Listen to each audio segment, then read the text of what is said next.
আন্তর্জাতিক অঙ্গনে ইসলাম প্রিয় জনতার প্রাণপুরুষ বিশ্বনন্দিত মুফাসসিরে কোরআন আল্লামা দেলওয়ার হোসাইন সাঈদী, বাংলাদেশ জাতীয় সংসদের মাননীয় সদস্য, ধর্ম মন্ত্রণালয় সংক্রান্ত সংসদীয় স্থায়ী কমিটির চেয়ারম্যান, জামাতের সংসদীয় দলের উপনেতা আল্লামা দেলওয়ার হোসাইন সাঈদী।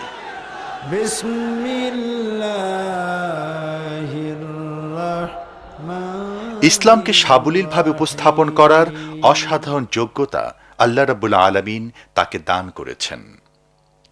সুদীর্ঘ 18 বছর যাবৎ আল্লামা সাঈদীর বক্তব্য সুন্দরভাবে উপস্থাপনে নিরলসভাবে কাজ করে যাচ্ছে স্পন্দন অডিও ভিজুয়াল সেন্টার। আপনাদেরকে রেকর্ড করার জন্য, কারণ চট্টগ্রাম তাফসিরের মাহফিল স্পন্দন অডিও ভিজুয়ালের মাধ্যমে গোটা বিশ্বে ছড়িয়ে যায়। আলহামদুলিল্লাহ বলেন। যে প্রতিষ্ঠান চট্টগ্রামের তাফসিরের মাহফিল অত্যন্ত আন্তরিকতার সাথে শৈল্পিক সৌন্দর্য দিয়ে বিশ্বময় ছড়ায়, আল্লাহ যেন এই প্রতিষ্ঠান কবুল করে নেন। ইসলামকে জানুন আল্লামা সাঈদীর বিভিন্ন বিষয়ভিত্তিক আলোচনার ক্যাসেট এবং সিডি সংগ্রহ করুন। নকল ক্যাসেট ক্রয় করবেন না। অরিজিনাল ক্যাসেট সিডি সংগ্রহের সময় অবশ্যই সিএইচপি মনোগ্রাম এবং সিলভার ডিস্ক দেখে নিন। স্পন্দন অডিও ভিজুয়াল সেন্টার।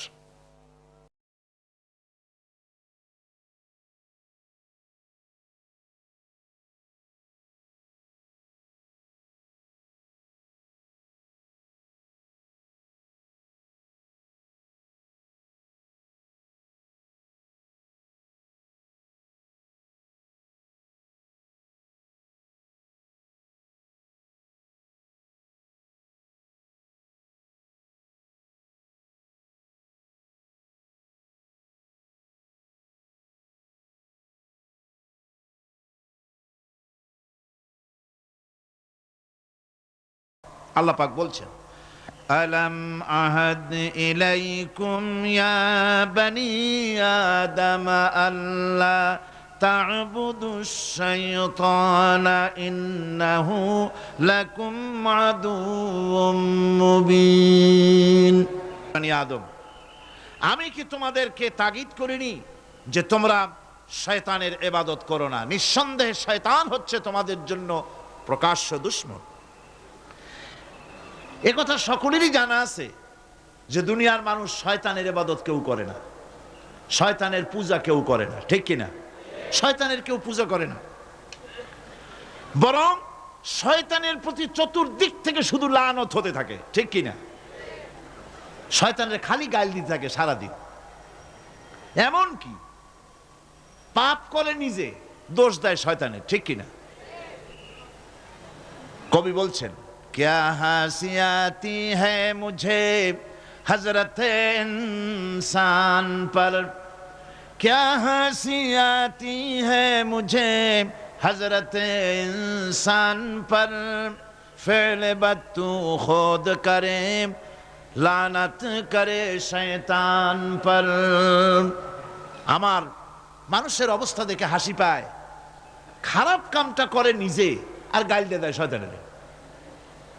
সারাটা দিন মেয়ে লোক, পুরুষ লোক, বাচ্চা সকলে শয়তানের গাল দেয় সমানে, ওর কপালটাই খারাপ, ফুটবলের মতো। এর জন্মই হয়েছে লাথি খাওয়ার জন্য। সুতরাং আল্লাহ পাক যে বলছেন যে শয়তানের ইবাদত করতে তোমাদেরকে নিষেধ করেছি, তার অর্থটা কি? তার অর্থ হচ্ছে যে মানুষ শয়তানের আনুগত্য করে, শয়তানের কথা মতো জীবন পরিচালনা করে, শয়তান যেটা বলে সেটাই করে, শয়তানের ওয়াসওয়াসা দিয়ে সে পরিচালিত হয়, কোরআন এবং হাদিস দিয়ে নিজেকে পরিচালিত করে না। এটাই হলো শয়তানের আনুগত্য করা। কিয়ামতের দিন আল্লাহ রাব্বুল আলামিন বলবেন, উহশুরুল্লাযীনা যালামু وأزواجهم وما كانوا يعبدون من دون الله فاهدوهم إلى صراط الجحيم। আল্লাহ রাব্বুল আলামিন কিয়ামতের দিন তিনি বলবেন, যারা নাকি সেই সমস্ত শয়তান এবং তার অনুসারী যারা নাকি আমাকে বাদ দিয়ে যারা অন্যদের ইবাদত করত, সেই ইবাদত যাদের করত, আনুগত্য গোলামি যাদের করত, তারা এবং তাদের সাথী সঙ্গে সবগুলিকে একত্রিত করো আর জাহান্নামের রাস্তা দেখিয়ে দাও, সকলকে জাহান্নামের পথ দেখিয়ে দাও। এই আয়াতে কারিমা দিয়ে প্রমাণ করা হচ্ছে, বোঝানো হচ্ছে আনুগত্য হতে হবে কেবলমাত্র আল্লাহ পাকের। চোখ বুঝে নির্দ্বিধায় বিনা প্রশ্নে যাকে স্বীকার করতে হবে, মানতে হবে, তিনি হচ্ছেন আল্লাহ সুবহানাহু ওয়া তাআলা এবং তার নবী জনাব মুহাম্মদ রাসূলুল্লাহ সাল্লাল্লাহু আলাইহি ওয়াসাল্লাম। অন্য কাউকে কোরআন হাদিস দিয়ে যাচাই না করে কারো মতকে গ্রহণ করা যাবে না। আল্লাহ পাক বলছেন ইত্তাখাযু আহবারাহুম ওয়া রুহবানাহুম আরবাবাম মিন দুনিল্লাহি ওয়াল মাসীহ ইবনে মারইয়াম وما أمروا إلا ليعبدوا إلها واحدا। আল্লাহ পাক বলছেন তারা নিজেদের ওলামা মাশায়েখদেরকে আল্লাহর পরিবর্তে নিজেদের রব তারা বানিয়ে নিয়েছে এবং তারা মসিহকে ঈসা আলাইহিস সালামকে মরিয়মের পুত্র ঈসাকে আল্লাহকে বাদ দিয়ে রব বানিয়ে নিয়েছে। অথচ হুকুম করা হয়েছে, আল্লাহ পাকের পক্ষ থেকে আদেশ করা হয়েছে একমাত্র আল্লাহ রব্বুল আলামিন ছাড়া কারো আনুগত্য করা যাবে না, গোলামি করা যাবে না, দাসত্ব করা যাবে না। এখানে ওলামা মাশায়েখ এবং পাদ্রী পুরোহিতদের রব বানিয়ে নেওয়ার যে কথাটা বলা হয়েছে সেটা হচ্ছে যে তাদেরকে আদেশ এবং নিষেধকারী হিসাবে মেনে নেওয়া হয়েছে, আল্লাহ রসুলের অনুমোদন ছাড়াই তাদেরকে গ্রহণ করা হচ্ছে, তাদের কথাগুলিকে শিরোধার্য করা হচ্ছে। আলেম ওলামা পীর দরবেশ যিনি হন না কেন, তিনি যে কথাটা বলবেন ওই কথার সমর্থনে কোরআন হাদিস আছে কিনা তা না জেনে গ্রহণ করা যাবে না। কথা আসতে বললেন কেন? গ্রহণ করা, এটার নাম ঈমান। এটার নাম কি? ঈমান। পীর সাহেব যদি বলেন পাগড়ি বাঁধতে হবে 15 হাত, হ্যাঁ 15 হাত কেন, 21 হাতও বাঁধবো, দেখতে হবে রাসূল করিম সাল্লাল্লাহু আলাইহি ওয়াসাল্লাম ওরকম বেঁধেছেন কিনা। এটার নামই হচ্ছে ঈমান। এটার নাম কি? ঈমান। পীর সাহেব শিখাই দিলেন এরকম জিকির করো, সকালে এরকম, বিকেলে এরকম, হ্যাঁ করব, জিকির করব না কেন? আল্লাহই তো জিকির করতে বলছেন, জিকির করব। তবে দেখতে হবে পীর সাহেব যেভাবে জিকির বলেছেন ওইভাবে আল্লাহ রসুল জীবনেও জিকির করেছেন কিনা, সাহাবায়ে কেরাম এভাবে করেছেন কিনা। যদি করে থাকেন অবশ্যই পীর সাহেবের কথা মেনে ওরকম জিকির করব। কথা বুঝতে পেরেছেন? একজন মাওলানা সাহেব ফতোয়া দিলেন অথবা একটা কথা বললেন, এই কথাটা কোরআনের সাথে মিল আছে কিনা, হাদিসের সাথে মিল আছে কিনা তাই দেখতে হবে সর্বাগ্রে। কোন মুরব্বী কি বলেছেন, কোন হুজুর কি বলেছেন, কোন কিতাবের মধ্যে কি লেখা আছে ওইটা জানার কোনো দরকার আমার নাই। আমার জানার দরকার কোরআন শরীফে আছে কিনা, হাদিস শরীফে আছে কিনা। এর নাম হচ্ছে ঈমান। এর নাম কি? এটাই হচ্ছে আনুগত্য আল্লাহ পাকের দরবারে।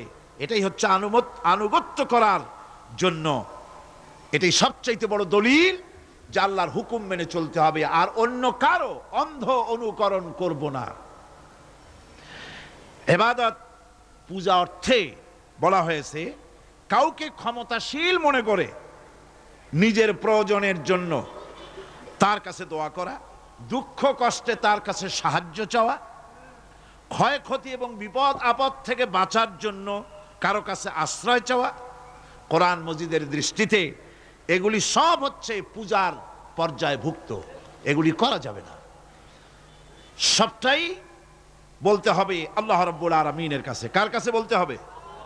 কোরআন বলছে, আল্লাহ পাক কোরআনে কারীমের মধ্যে বলছেন, কুল ইন্নী নুহিতু আন আ'বুদাল্লাযীনা তাদউনা মিন দুনিল্লাহি লাম্মা জাআনিয়াল বায়্যিনাতু মির রাব্বি ওয়া উমিরতু আন উসলিমা লিরাব্বিল আলামিন। আল্লাহ পাক বলেন, বলো আমার রবের পক্ষ থেকে স্পষ্ট নির্দেশ লাভ করার পর, হুকুম লাভ করার পর আল্লাহকে ত্যাগ করে তোমরা যাদের পূজা করছো তাদের পূজা আমি করি না। আল্লাহ নবীকে বলছেন এরকম আপনি বলেন, বরং আমাকে হুকুম করা হয়েছে আল্লাহ রাব্বুল আলামিনের সামনে মাথা নত করে দেওয়ার। তাই আমি আল্লাহ পাকের দরবারে আমার বিনয়ের, আমার আনুগত্যের মস্তক তার সামনে নত করে দিয়েছি।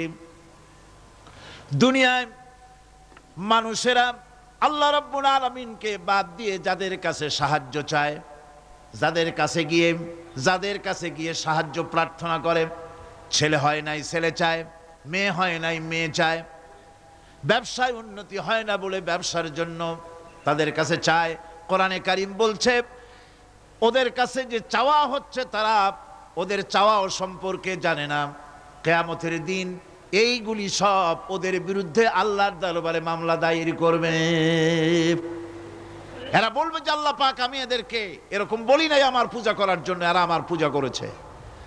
আজ আমাদের অবস্থাই হয়েছে, সন্তান না হলে চলে যায় সিলেটে শাহজালাল রহমতুল্লাহ আলাইহির মাজারে, সেখানে গিয়ে গজাল মাছের কাছে গিয়ে সন্তান চায়। চট্টগ্রামে বাজেবস্তান যেখানে কচ্ছপ আছে, এই কচ্ছপের কাছে গিয়ে এখানে সন্তান কামনা করে। কি আজীব তামাশা! আহা, এর নাম মুসলমান, এর নাম মুসলমান। কয়েক বছর আগে আমার নিজের চোখে দেখেছি, অনেক বছর আগে একবার দেখতে গিয়েছিলাম, অবস্থাটা কি সেখানে দেখলাম গাছের সাথে দড়ি দিয়া সুতা দিয়া পাথর ইট বাঁধে রাখছে। এগুলো কি শুনলাম, এগুলি যাদের বাচ্চা হয় না তারা এগুলি গাছের সাথে বেঁধে রেখে আসছে। ওই ইটে যেরকম ভার ওই রকম সন্তানের ভার পেটের মধ্যে হইয়া আস্তে আস্তে সন্তান হবে। কি ফিলসফি, আজীব তামাশা। এরপর আমার নিজের চোখে দেখেছি বিরাট বিরাট কচ্ছপ, এই কচ্ছপগুলির পায়ে হাত দিয়ে চুমা খাইতেছে মুসলমান। নাউযু বিল্লাহি মিন যালিক।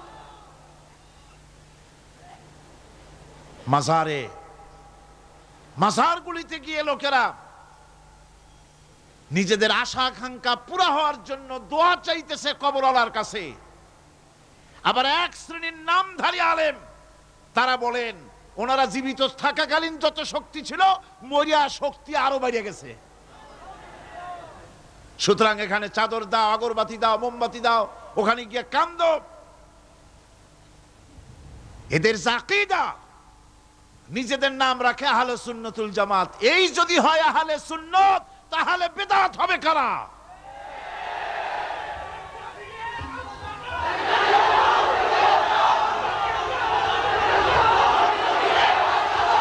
কবর, মাজার, ওলিউল্লাহদের মাজার, থামুন। ওলিউল্লাহদের মাজার তো ভালো কথা, মর্যাদার সাথে সুন্দর করে তা রাখতে হবে, যত্ন সহকারে রাখতে হবে, তার পবিত্রতা রক্ষা করতে হবে।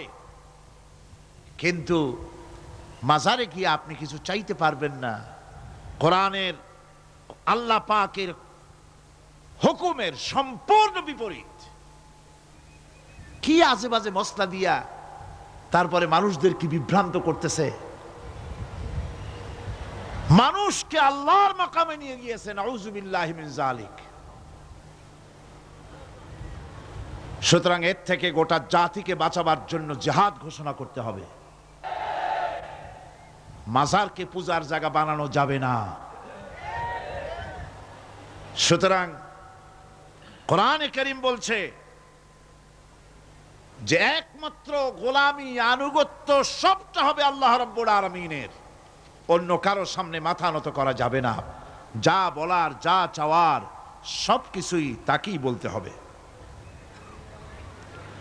বন্ধুগণ, আল্লাহ রাব্বুল আলামিন বলছেন ওয়ায়াবুদুনা মিন দুনিল্লাহি মা লা ইয়াদুররুহুম ওয়া লা ইয়ানফাউহুম ওয়া ইয়াকুলুনা হাউলাই শুফাআউনা ইনদাল্লাহ।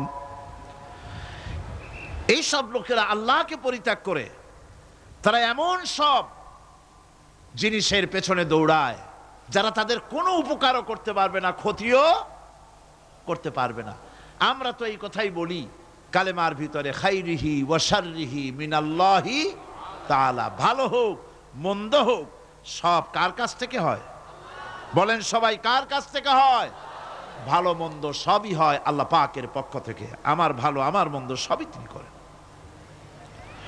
কোরআনে কারীম অন্যত্র বলছি, ওয়াল্লাযীনা তাদউনা মিন দুনিহি লা ইস্তাতিউনা নাসরাকুম ওয়ালা আনফুসাহুম ইয়ানসুরুন। আল্লাহ ছাড়া তোমরা যাদেরকে ডাকছো তারা তোমাদের উপকার করা তো দূরের কথা, তারা নিজেদের উপকার করতে পারবে না। অর্থাৎ এ কথাগুলি মূর্তির ব্যাপারে যেভাবে সত্য, এ কথাগুলি তেমন সকলের বেলায় প্রযোজ্য। মানুষের উপকার করা, মন্দ করা, ভালো করা, সবটা করার মালিক আল্লাহ রাব্বুল আলামিন। আল্লাহ কাউকে এজেন্সি দেন নাই যে সন্তান দেবে এরা, শিক্ষার বরকত দেবে ওরা, জমিনের ফসল দেবে তারা। এইরকম হিন্দু ধর্মে যেভাবে ৩৩ কোটি খোদা আছে, এক এক খোদার এক এক দায়িত্ব। দেশে প্রেসিডেন্ট থাকে, প্রধানমন্ত্রী থাকে, দেশ চালাবার জন্য মন্ত্রণালয় ভাগ করে দেয়। যেহেতু মানুষের দুর্বলতা আছে, দুর্বলতা আছে কার? মানুষের। একা সব পারে না বলেই মন্ত্রণালয় থাকে। আল্লাহ কি এতই দুর্বল যে অনেকগুলি মন্ত্রণালয় খুলে বসছে? অমুক পীর সাহেব ছেলে দেবে, অমুক খাজা বাবা মাইয়া দেবে, অমুক মূর্তিগুলোয় তাই দেবে, অমুকে অমুক দিবে। নাউযুবিল্লাহি মিন যালিক। সুতরাং আমাদেরকে বুঝতে হবে আল্লাহর ওলি তো ঠিকই আছে, আল্লাহর ওলিদের বিরুদ্ধে আমার কোনো বক্তব্য নাই। যারা আল্লাহর ওলি হক তাদেরকে সম্মান করি, শ্রদ্ধা করি, ঠিক কিনা? যাদের কাছে ইলম আছে, সাজাইয়া গুছাইয়া একটা বিশাল কিছু বানাইয়া পেটের মধ্যে বোমা মারলেও কিছু পাওয়া যায় না, বিরাট একটা কেবলা, নামের আগে এত কিছু বসায়, হায় হায়, নামই খুঁজে পাওয়া যায় না। সিরাজুস সালিকিন, মিসবাহুল আরিফিন, রাহনুমায়ে বেদাত, আশিকে পামদান, সিয়াহে দানদান। মানে নামের শেষে শুধু আলাইহিস সালাম লিখতে বাকি থাকে, আর সব লেখে। পীরকে মর্যাদা দিয়ে আল্লাহর আসন পর্যন্ত নিয়ে যায়, নাউযুবিল্লাহ। আপনারা বিশ্বাস করুন, মনের মধ্যে ঈমান রাখবেন, কোন পীরের বাপের ক্ষমতা নাই বদদুয়া দিয়ে আপনাকে ধ্বংস করে দিতে পারে। কোন পীরের বাপের ক্ষমতা নাই দোয়া করে 10 তলা বিল্ডিং এর মালিক বানাই দিতে পারে, যদি আল্লাহ রাজি থাকে। যদি আল্লাহ রাজি না থাকেন, আল্লাহ পাক যদি রাজি থাকেন, তাহলে কারো দোয়ায় ভাগ্য ভালো হতেও পারে। কথা বুঝে আসছে? সুতরাং ভয় করতে হবে কাকে? আল্লাহ পাককে। কাকে ভয় করতে হবে? আল্লাহ পাককে ভয় করতে হবে। সৌভাগ্য দুর্ভাগ্য সবটার মালিক আল্লাহ। হক্কানি ওলি যারা, সত্যিকারের পীর যারা, তারা এইভাবে করে শান শওকাত ইত্যাদি হাই ফাই করে অস্থির করে ভালাইয়া রাজা বাদশাদের মতো চলাফেরা তারা করেন না। কথা ঠিক কিনা? তাদের ইলম কালাম থাকে, মানুষকে হকের দাওয়াত দেন, হক কথা বলেন, হক কথা বলে যদি জেলে যেতে হয় তাও যেতে রাজি আছে তারা। এরকম হয়েছে না? নমুনা আছে না? সুতরাং মনে রাখতে হবে, ভালো মন্দ করার সবটা মালিক হচ্ছে আল্লাহ। এটা যদি বিশ্বাস না করি, তাহলে ইয়াকা নাবুদু বলার কোনো মানে নেই। ইয়াকা নাবুদু, কেবলমাত্র তোমারই গোলামি করি, আর কারো গোলামি করি। সোজা কথা, সব কথা। আমরা সবাই গোলাম। আমরা সবাই কি? আমরা যে গোলাম তাকে বলতে লজ্জা করে? কার গোলাম? চিল্লায় বলতে হবে সকল মুসলমানকে, কার গোলাম? আল্লাহ পাকের গোলাম আমরা। আর এই গোলাম, আল্লাহর দাসত্ব মানুষের শ্রেষ্ঠতম মর্যাদা। সুবহানাল্লাহ।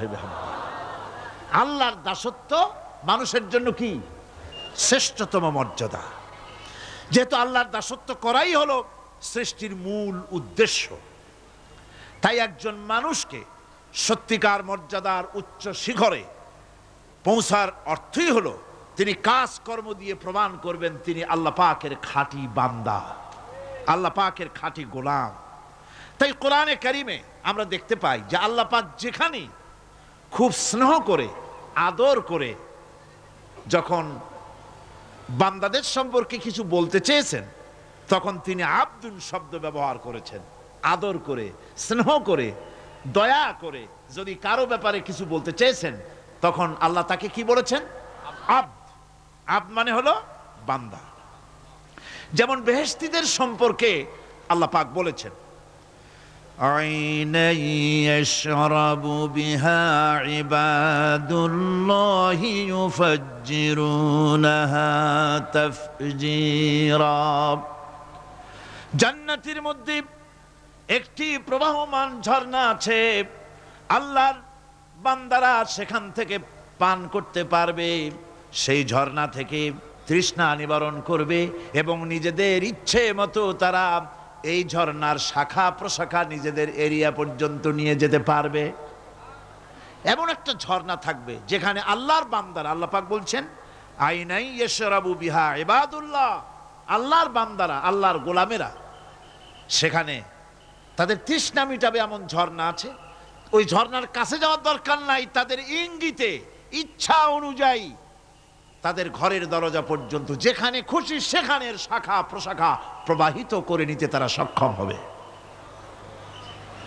মুমিন বান্দার গুণাবলী বলতে গিয়ে, মুমিন বান্দার গুণাবলী বর্ণনা করতে গিয়ে আল্লাহ রাব্বুল আলামিন বলেছেন, ওয়া ইবাদুর রাহমানিল্লাযীনা ইয়ামশুনা আলাল আরদি হাওনা।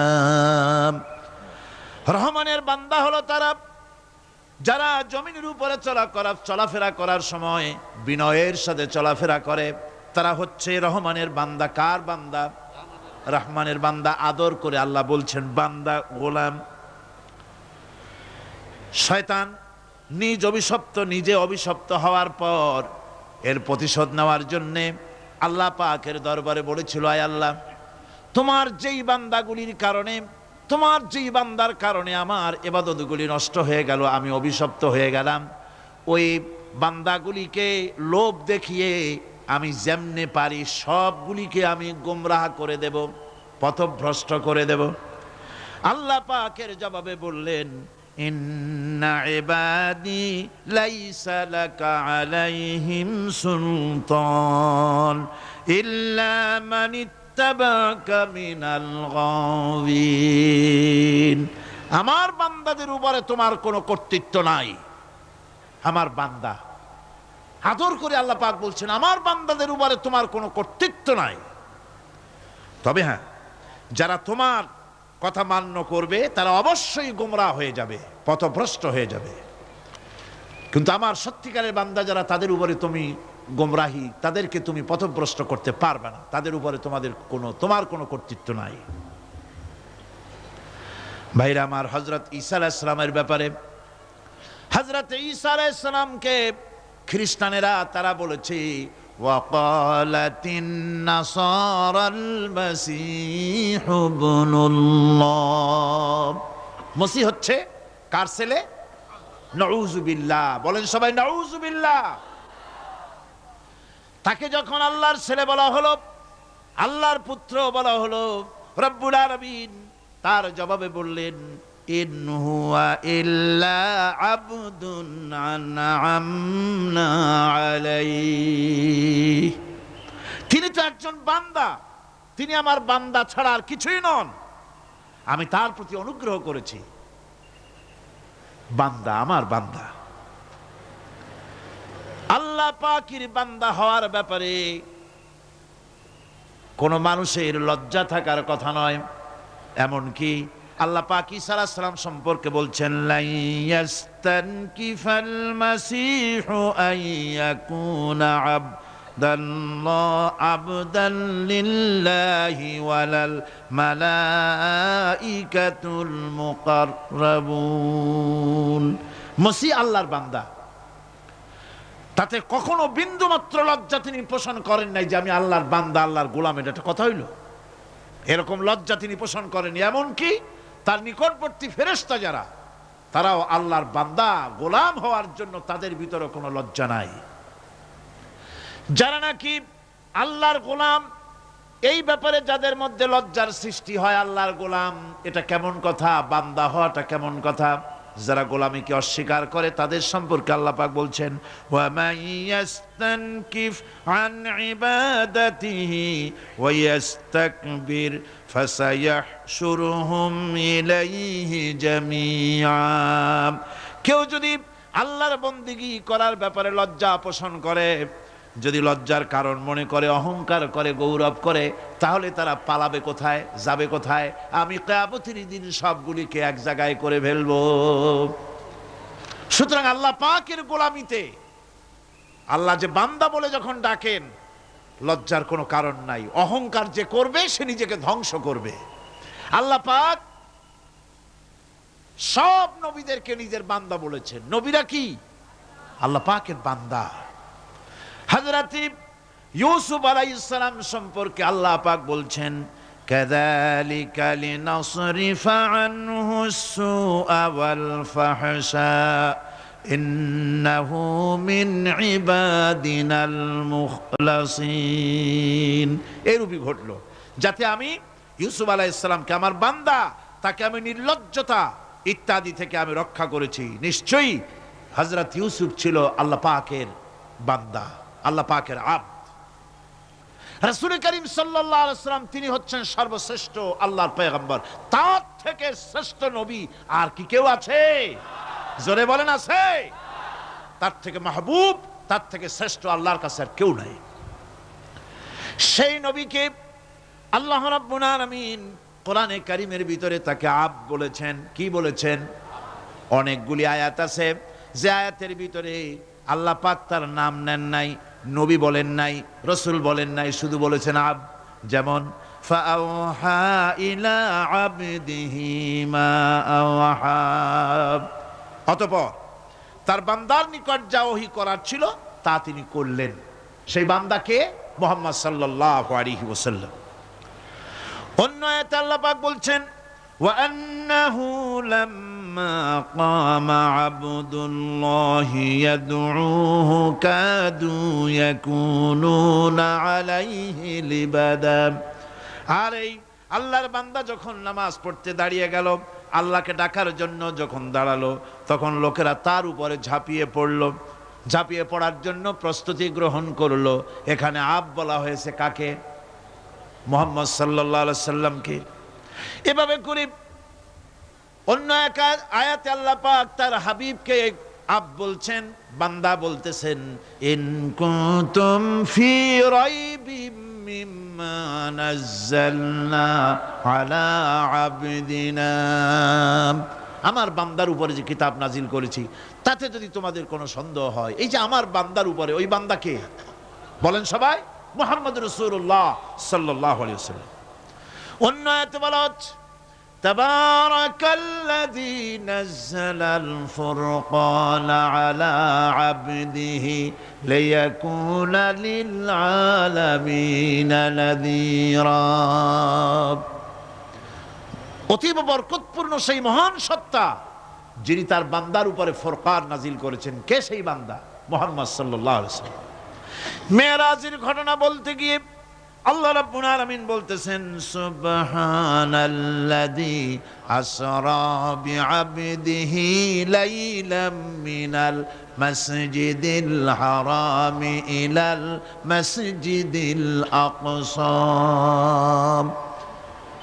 পবিত্র সেই মহান সত্তা যিনি তার বান্দাকে ইসরা করিয়েছেন। কে সেই বান্দা? মুহাম্মদ রাসূলুল্লাহ সাল্লাল্লাহু আলাইহি ওয়াসাল্লাম। সুতরাং আবদিয়াত, ইবাদত, গোলামি, এটা হচ্ছে মানুষের জীবনের সবচেয়ে বড় মর্যাদাকর খেতাব, আল্লাহর পক্ষ থেকে আল্লাহর বান্দা হওয়া। গোলামি পরিপূর্ণরূপে হবে কেবলমাত্র আল্লাহ পাকের। এই গোলামির জন্যই আল্লাহ পাক আমাদেরকে সৃষ্টি করেছেন, অন্য কোনো কাজে আমাদেরকে সৃষ্টি করেন নাই। আমাদেরকে গোলামি করতে হবে, আনুগত্য করতে হবে কেবলমাত্র কার বলুন তো? এই গোলামি যদি সঠিকভাবে করি, যদি বান্দারা যারা আল্লাহ পাকের বান্দা বলে, গোলাম বলে নিজেদেরকে দাবি করে, যদি সঠিকভাবে ইবাদতটা করা যায়, তাহলে আল্লাহ তাদের জন্য কি ওয়াদা করেছেন শুনুন। দুনিয়ায় তাদেরকে আল্লাহ পুরস্কার দেবেন। আখেরাতেও দেবেন, এটা বন্ধ করেন। দুনিয়া এবং আখেরাতে আল্লাহ পুরস্কার দেবেন। সে পুরস্কারটা কি? দুনিয়ার পুরস্কারটা আগে শোনেন। আল্লাহ পাক বলেন, যারা আমার ইবাদত করবে তাদের ব্যাপারে আমার ওয়াদা শোনো। ওয়াদাল্লাহুল্লাযীনা আমানু ওয়া আমিলুস সালিহাতি লায়াস্তাখলিফান্নাহুম ফিল আরদি কামাস্তাখলাফাল্লাযীনা মিন ক্বাবলিহিম। তোমাদের মধ্যে যারা ঈমান এনেছে এবং সৎ কাজ করেছে, আল্লাহ রাব্বুল আলামিন তাদের ব্যাপারে আল্লাহর ওয়াদা হচ্ছে, আল্লাহর প্রতিজ্ঞা হচ্ছে, আল্লাহ ওয়াদা করতেছেন তাদেরকে জমিনের উপরে প্রতিষ্ঠিত করবেন। যেমন করে তোমাদের পূর্বপুরুষদেরকে প্রতিষ্ঠিত করা হয়েছিল, ওইভাবে তোমাদেরকে প্রতিষ্ঠিত করা হবে। সুবহানাল্লাহ। প্রতিষ্ঠিত করা হবে মানে রাষ্ট্র ক্ষমতা দেওয়া হবে। কি দেওয়া হবে? যদি গোলাম হও। যদি কি হও? গোলাম। আল্লাহ পাক বলছেন শুধু তাই নয়, আমি আমার দিনকে যারা প্রতিষ্ঠা করবে, আমার গোলামেরা যদি, আমার বান্দারা সঠিকভাবে যদি আমার গোলামি করে, ঈমান আনে, আমলে সালেহ করে, নেক কাজ করে, আমি তাদেরকে রাষ্ট্র প্রতিষ্ঠার সুযোগ করে দেব। আর তাদের জন্য ভীতির পরিবর্তে, সন্ত্রাসের পরিবর্তে শান্তি কায়েম করে দেব। সুবহানাল্লাহ। وَلَيُمَكِّنَنَّ لَهُمْ دِينَهُمُ الَّذِي ارْتَضَىٰ لَهُمْ وَلَيُبَدِّلَنَّهُم مِّنْ خَوْفِهِمْ أَمْنًا। তাদের দিনকে তারা নিজেদের জন্য যা পছন্দ করেছে অবশ্যই তিনি তা কায়েম করে দিবেন, এবং সন্ত্রাস আর ভীতির পরিবর্তে আল্লাহ নিরাপত্তা দান করবেন। জোরে কোন সুবহানাল্লাহ। সন্ত্রাস বন্ধ হবে, চুরি, ডাকাতি, জেনা, ব্যভিচার সব বন্ধ হয়ে যাবে। তোমরা ক্ষমতায় থাকবে, তোমরা ডমিনেটেড হবে না, তোমরা ডমিনেট করবে। গোটা পৃথিবীকে শাসন করবে, শাসিত তোমরা হবে না। আর ভীতির পরিবর্তে নিরাপত্তা তোমরা লাভ করবে। কি করলে? ইয়াবুদুনানি লা ইউশরিকুনা বি শাইআ। সুতরাং তারা যেন আমার ইবাদত করে এবং আমার সঙ্গে যেন কাউকে শরীক না করে। আল্লাহ বলছেন, তোমরা যদি আমার সাথে শরীক না করো, ইবাদতের মধ্যে কাউকে যদি শরীক স্থাপন না করো, আর যদি তোমরা আমার ইবাদতটা সলিড ভাবে আমার জন্যই করো, তাহলে রাষ্ট্র ক্ষমতা তোমাদের হাতে আসবে, সন্ত্রাস নির্মূল হবে, শান্তি প্রতিষ্ঠিত হবে। এই হচ্ছে দুনিয়ার পুরস্কার। এটা কিসের পুরস্কার? আর আখিরাতের পুরস্কারের কথা বলা হচ্ছে। وَمَن يُطِعِ اللَّهَ وَرَسُولَهُ وَيَخْشَ اللَّهَ وَيَتَّقِهِ فَأُولَئِكَ هُمُ الْفَائِزُونَ। যে ব্যক্তি আল্লাহ এবং রাসূলের আনুগত্য করেছে, আল্লাহকে ভয় করে চলেছে, তার গজব থেকে বেঁচে রয়েছে, সেই হচ্ছে সফল কাম। সফল কাম মানে কি? কিয়ামতের দিন আল্লাহ পাক তাদেরকে জান্নাত দান করবেন। আল্লাহ পাক তাদেরকে কিয়ামতে কি দিবেন? জান্নাত দিবেন, চিরস্থায়ী শান্তির জায়গা, সেই জান্নাত লাভ করা যাবে। আজ ইবাদতের এই যে গুরুত্বপূর্ণ ইবাদত, এই ইবাদতের ভুল অর্থ সমাজের ভিতরে ছড়িয়ে আছে। সাধারণ মানুষও ভুল করেছে, অসাধারণ মানুষেরাও ইবাদতের ভুল অর্থ করে ভুলের মধ্যে নিমজ্জিত আছে বিরাট সংখ্যক লোকেরা। সাধারণ মুসলমানেরা তারা যে ভুলটা করলো ইবাদতের অর্থ করতে গিয়ে, সেটা হলো এই, সাধারণ লোকেরা মনে করলো কয়েকটা অনুষ্ঠানের নাম হচ্ছে ইবাদত, নামাজ, রোজা, হজ, যাকাত, সাদকা, ফিতরা, এর নাম হলো ইবাদত। অনুষ্ঠান শেষে তারা নিজেদেরকে স্বাধীন মনে করলো। তারা আল্লাহ পাকের প্রত্যেকটি আইনের ধারাকে লঙ্ঘন করলো। বছরে একবার রোজা রেখে, বছরে এক মাস রোজা রেখে মনে করলো ইবাদত শেষ। 5 ওয়াক্ত নামাজ পড়ে মনে করলে ইবাদত শেষ। আমি প্রশ্ন করি, 5 ওয়াক্ত নামাজের নামই যদি হয় ইবাদত, 5 ওয়াক্ত নামাজের নামই ইবাদত, এটাই যদি হয়, তাহলে 5 ওয়াক্ত নামাজ পড়তে সময় লাগে কত? উজু টুজু করে বড় জোর 1-1.5 ঘন্টা সময় লাগে 5 ওয়াক্ত নামাজ পড়তে। তো এর নাম যদি হয় ইবাদত, তার অর্থ কি দাঁড়াবে? অর্থ দাঁড়াবে আপনি 24 ঘন্টার ভিতরে 1 থেকে 1.5 ঘন্টার জন্য আল্লাহর গোলাম, বাকি 22 ঘন্টার জন্য শয়তানের গোলাম হতে কেউ রাজি আছেন? রোজার নামই যদি হয় শুধু ইবাদত, তাহলে তার অর্থ দাঁড়াবে বছরের ভিতরে একটা মাসের জন্য আপনি আল্লাহর গোলাম, আর 11 মাসের জন্য শয়তানের গোলাম হতে কেউ রাজি আছেন? তাহলে বিষয়টা কি? বিষয়টা হচ্ছে নামাজ, রোজা, হজ, যাকাতি শুধুমাত্র ইবাদত নয়, আনুষ্ঠানিক ইবাদত তো বটেই, কম্পালসারি ইবাদত তো বটেই, কিন্তু শুধুমাত্র নামাজ, রোজা, হজ, যাকাত ইবাদত শুধুমাত্র নয়, এগুলি হচ্ছে ইবাদতের পার্ট, ইবাদতের অংশ। বরং জীবনের সব ক্ষেত্রে আল্লাহর হুকুমকে মানার নামই হচ্ছে। ভাইরা আমার, একদিকে নামাজ রোজা করছি, অন্যদিকে আল্লাহর আইনের প্রতিটি ধারাকে লঙ্ঘন করে চলছে, মিথ্যা ওয়াদা করে, মিথ্যা কথা বলে, সুদ খায়, ঘুষ খায়, জেনা করে, এরপরে অন্যের হক নষ্ট করে, প্রতিবেশীর হক নষ্ট করে, হারাম মাল খায়, হকদারের হক নষ্ট করে, প্রতিবেশীর হক নষ্ট করে, জিন্দা মুর্দা মানুষকে নিজের জন্য শক্তিধর বলে মনে করে, এক টুকরা রুটির জন্য অথবা এক ফোঁটা, এক ঘটি পানির জন্য কাফেরের কাছে হাত পেতে দাঁড়ায়া থাকে। এই যদি অবস্থা হয়, এটাই যদি হয় ঈমান, আর এটার নামে যদি ইবাদত হয়, তাহলে এই পৃথিবীর মুসলমানের আজ লাঞ্ছিত কেন? আল্লাহর ওয়াদা কি মিথ্যা? নাউযুবিল্লাহি মিন যালিক। আমাদের ইবাদত যদি ঠিক হয়, যদি সত্যিকারের ইবাদত যদি আমরা করে থাকি, তাহলে ক্ষমতায় ইমানদারেরা নাই কেন? বিশ্ব জুড়ে মুসলমানেরা লাঞ্ছিত কেন? তাহলে বুঝতে হবে ইবাদতের মধ্যে বিরাট গরমিল করে ফেলেছি, ঠিক কিনা? লক্ষ্য করুন, যেই লোকটা হজ করতেছে, উমরা করতেছে, নামাজ পড়তেছে, মসজিদ মাদ্রাসায় চাঁদা দিতেছে, ওই লোকটি আবার ব্যাংকের থেকে সুদের টাকা নিয়ে ব্যবসা চালাইতেছে। ব্যবসা ঠিক রাখার জন্য, ইনকাম ট্যাক্স ফাঁকি দেওয়ার জন্য ব্যবসায়ীরা 2 ধরনের 3 ধরনের খাতা মেনটেন করছে। কথা ঠিক কিনা? মিথ্যা কথা বলছে, ঘুষ দিতেছে, বেশি করে বিদ্যুতের বিল যাতে না আসে সেজন্য যারা বিদ্যুৎ লাইনে আছে তাদেরকে পয়সা দিয়ে ম্যানেজ করতেছে, ঠিক কিনা? মিল কল কারখানা যাদের আছে, লক্ষ লক্ষ টাকা বিদ্যুৎ বিল হয়, কিন্তু লাইনম্যানদের সঙ্গে ম্যানেজ করে গভর্নমেন্টকে ফাঁকি দেওয়া হচ্ছে, ঠিক কিনা গো? তোমার নামাজের দাম কি?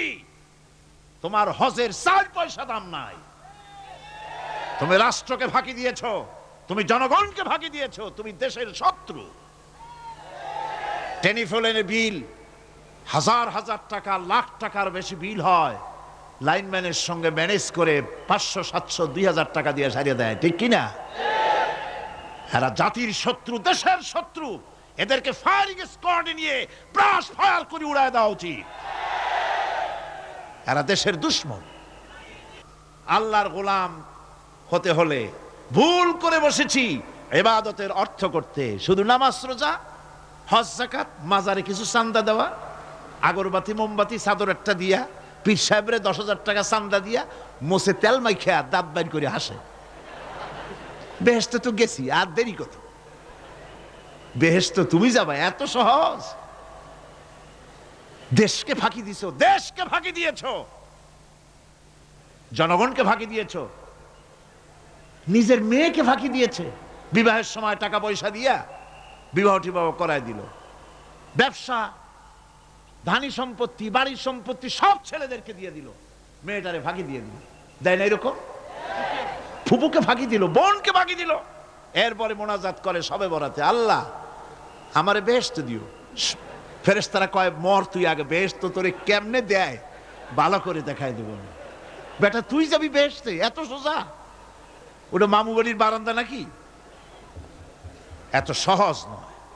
সুতরাং সাধারণ মানুষ মারাত্মক ভুল করেছে এখানে। নামাজ, রোজা, হজ, যাকাত ইবাদত, আর কিছু কি ইবাদত মনে করে নাই? আপনার চাকরি আপনার ইবাদত, চাকরিতে ফাঁকি দেওয়া যাবে না। আপনি সুস্থ মানুষ, মেডিকেল লিভ নিয়ে ওয়াজ মাহফিল অথবা কোনো ইজতেমায় যাওয়া যাবে না, কোনো চেল্লা দিতে যাওয়া যাবে না, মেডিকেল লিভ নিয়ে, আপনি সুস্থ মানুষ, কেন আপনি মেডিকেল লিভ নিচ্ছেন? আপনি ফাঁকি দিতে পারবেন না। সরকারি চাকরি করেন, মিল কল কারখানায় চাকরি করেন, ফরজ নামাজ পড়েছেন ভালো কথা, সুন্নাত পড়েছেন ভালো কথা, নফল পড়বেন না। জোহরের নফল পড়া বাদ দিন। যদি আপনি চাকরিজীবী হন, চাকরি করেন, ওটাই ইবাদত। এর নাম ইসলাম, এর নাম ইসলাম। গভর্নমেন্ট যে বেতন দেয় সেই বেতনের উপরে সন্তুষ্ট থাকুন, ঘুষ খাইয়েন না। যদি বেশি বেতন লাগে গভর্নমেন্টের কাছে দাবি জানান যে আমাদের বেতন বাড়ায় দাও। ঘুষ খাবেন কেন? হারাম। জোরে কোন এটা কি? এই ঘুষের টাকা মাজারে দিয়া, পীরেরে দিয়া আল্লাহরে খুশি করবেন, এত সহজ না, এত সহজ না। সেই জন্য আমি সব ভাইদের খেদমতে আরজ করব, ইবাদত হচ্ছে জীবনের সব ক্ষেত্রে গোলামি, সকল ক্ষেত্রে গোলামি। চাকরিতে, অফিসে, আদালতে, কলকারখানায়, ক্ষেত খামারে, পার্লামেন্টে, সেক্রেটারিয়েটে, সেনানিবাসে, স্কুলে, কলেজে, বিশ্ববিদ্যালয়, সর্বত্র গোলামি কার? আল্লাহ পাকের।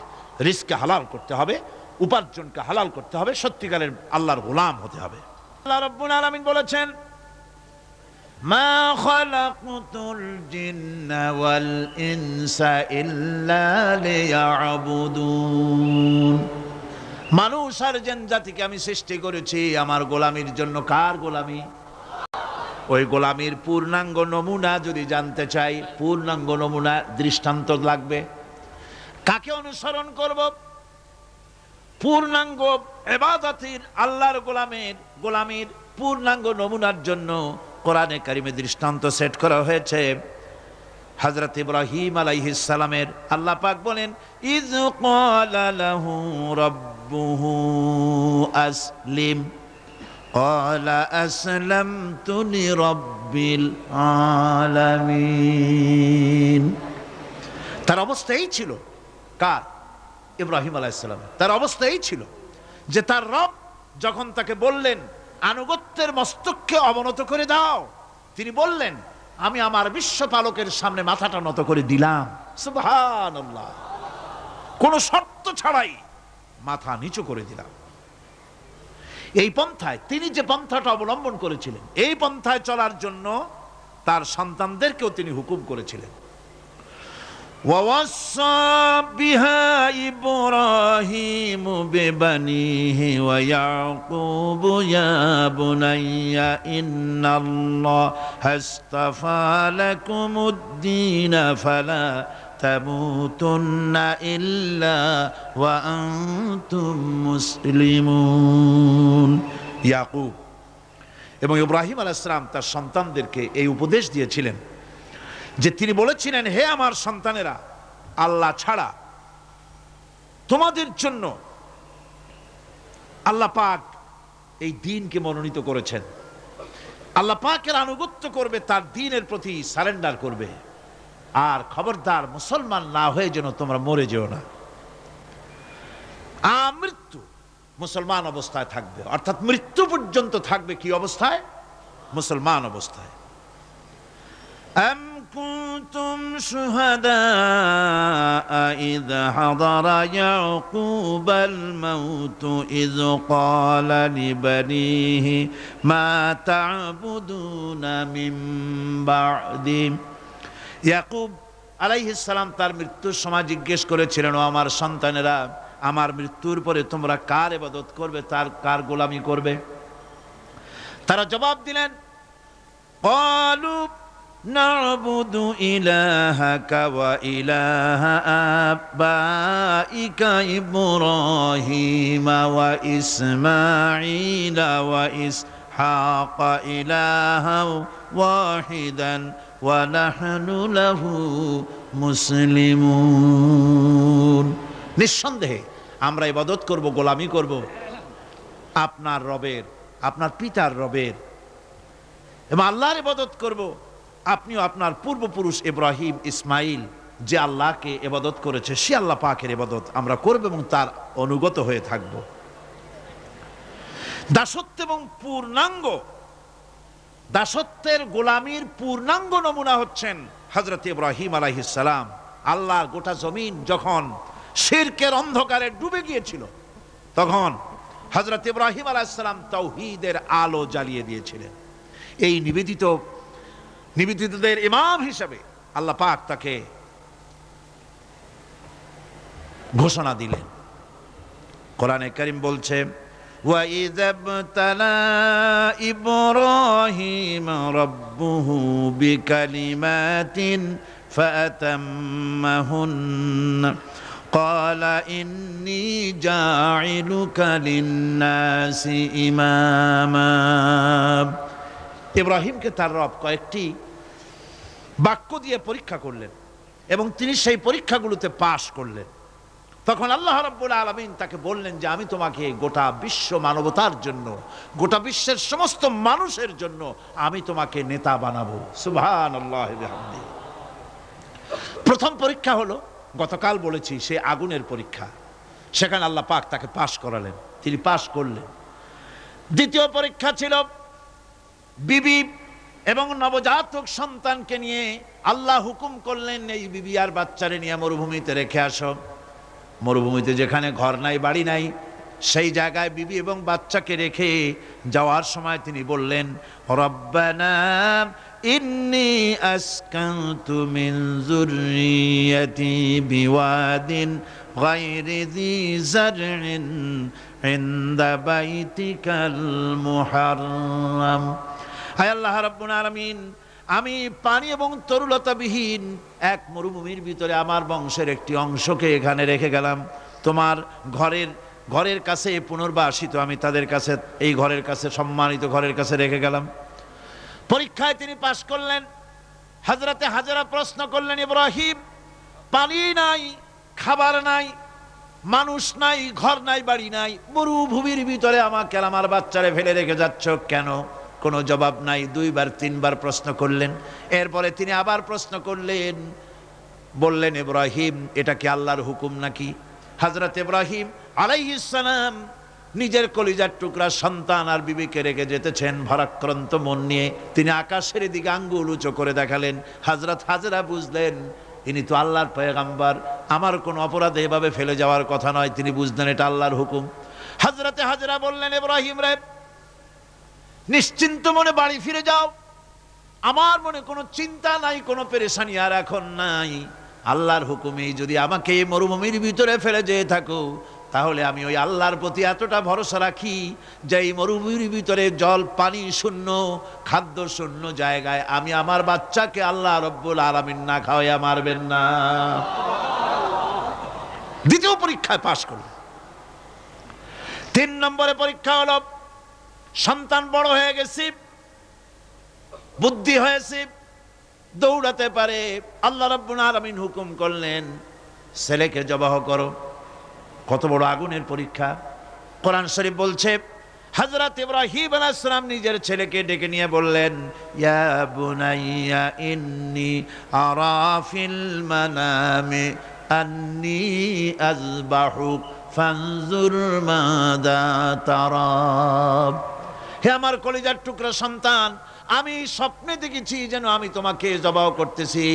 তোমার রায় কি, তোমার মত কি, আমারে শোনাও।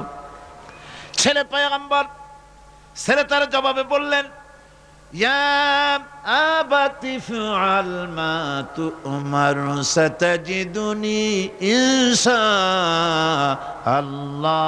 মিনাস সাবিরিন। হে আমার আব্বাজান, আপনি যে ব্যাপারে স্বপ্নের ভিতরে আদিষ্ট হয়েছেন, আপনি তা কার্যকরী করুন। আমাকে এতটুকু অধৈর্যের মধ্যে পাবেন না, আমাকে ধৈর্যশীলদের মধ্যে পাবেন। আমারে আপনি আল্লাহর হুকুম পালন করেন। আল্লাহ পাক শোনাচ্ছেন, ফালাম্মা আসলামা ওয়া তাল্লাহু লিল জাবিন। পিতা পুত্র দুজনই রাজি হয়ে গেল। পিতা তার ছেলেকে কাঁধ করে গলার উপরে ছুরি ধরেছেন। আল্লাহ রাব্বুল আলামিন ইসমাইল জবাহ হোক, এটা আল্লাহ চান নাই, আল্লাহ চেয়েছেন পরীক্ষা করতে। পরীক্ষায় ইব্রাহিম পাশ হয়ে গেলেন। আল্লাহ পাক বলছেন, ওয়ানাদাইনাহু আইয়া ইব্রাহিম ক্বাদ সাদ্দাকতার রুইয়া ইন্না কাযালিকা নাজিজিল মুহসিনিন।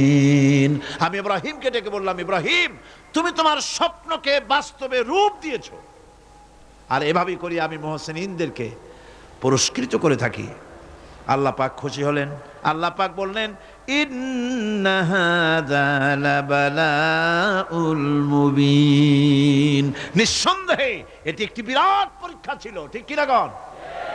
আল্লাহ নিজে বলছেন এটা একটি বিরাট পরীক্ষা, আজিম ইমতিহান। সে ইমতিহানে তিনি পাশ করলেন।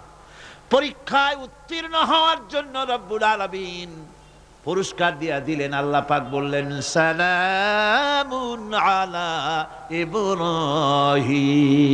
পড়েন সবাই, সালামুন আলা ইব্রাহিম। ইব্রাহিমের প্রতি আল্লাহ পাক বললেন, ইব্রাহিমের প্রতি সালাম রইল। সুবহানাল্লাহি ওয়া বিহামদিহি।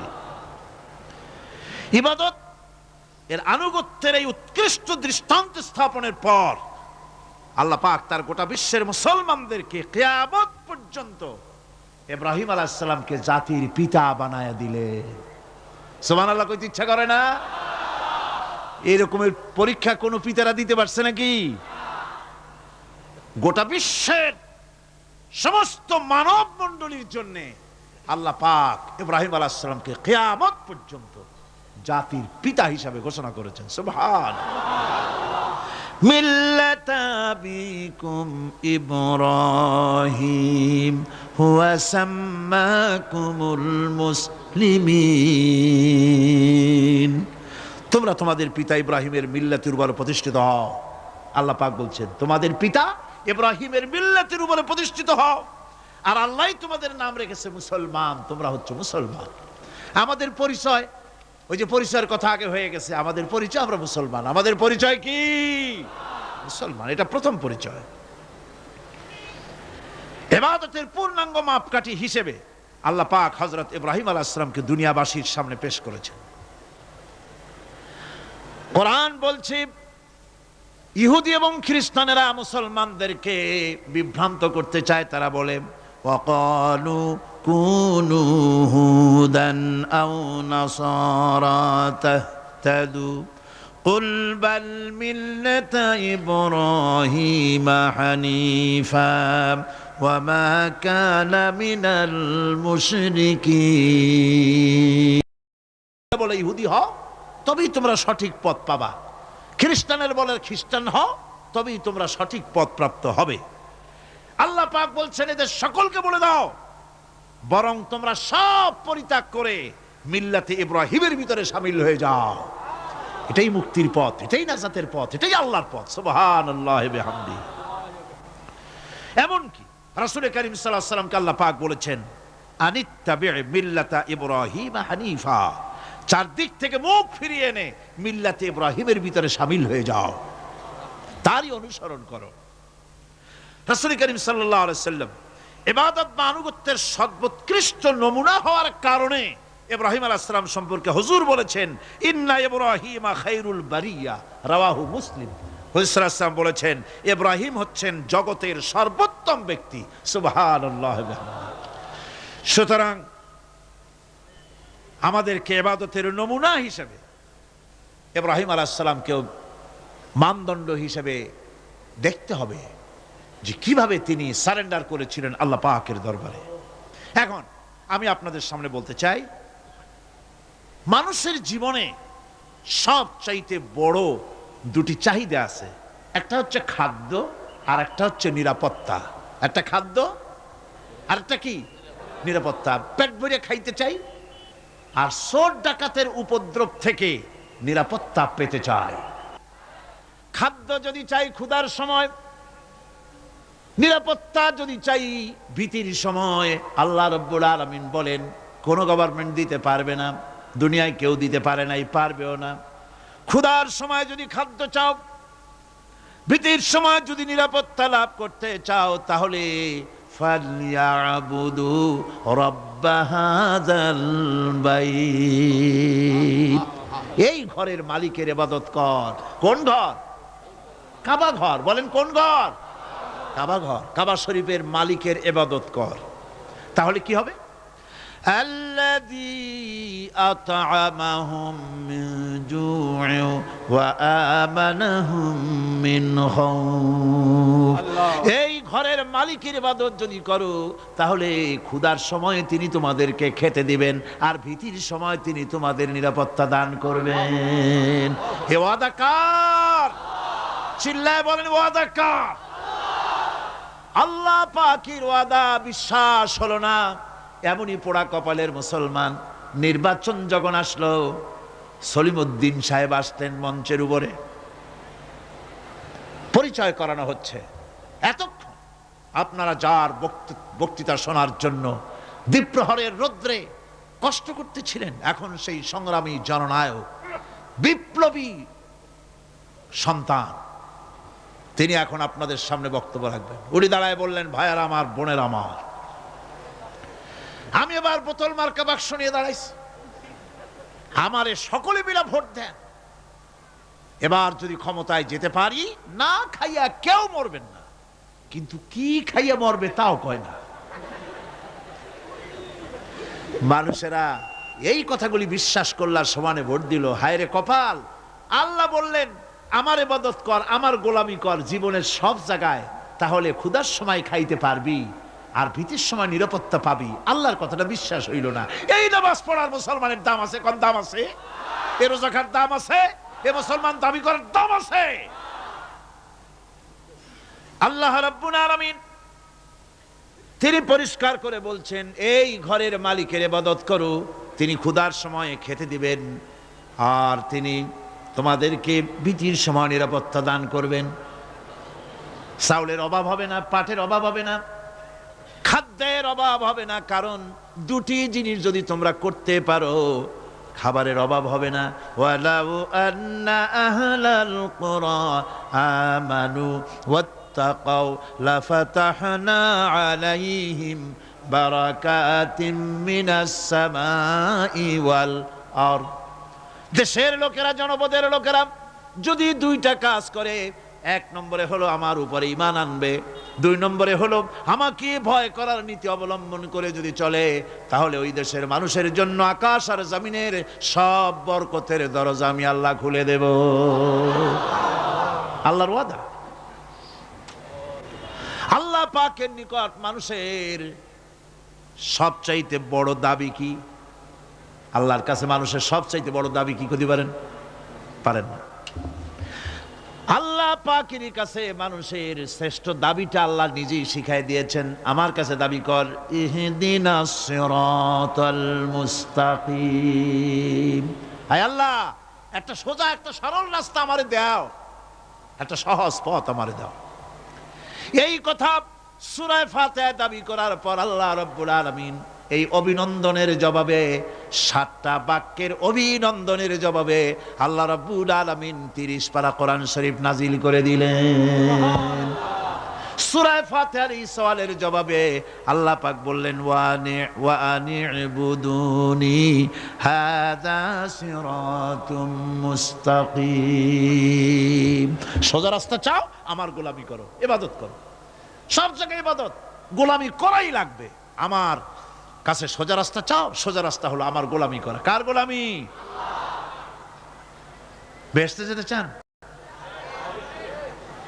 আমি আস্তে জিজ্ঞেলাম বলে আপনারও আস্তে জবাব দিলেন। বেহেশতে যেতে চান? সুবহানাল্লাহ। এমন কোন মানুষ আছে নাকি যে বেহেশতে যেতে চায় না? মদ খোর যাইতে চায়। সবাই, আমরা সবাই বেহেশতের আশা করি, ঠিক কিনা?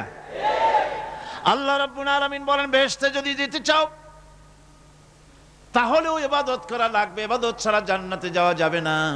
ফাদখুলি ফি ইবাদি ওয়াদখুলি জান্নাতি।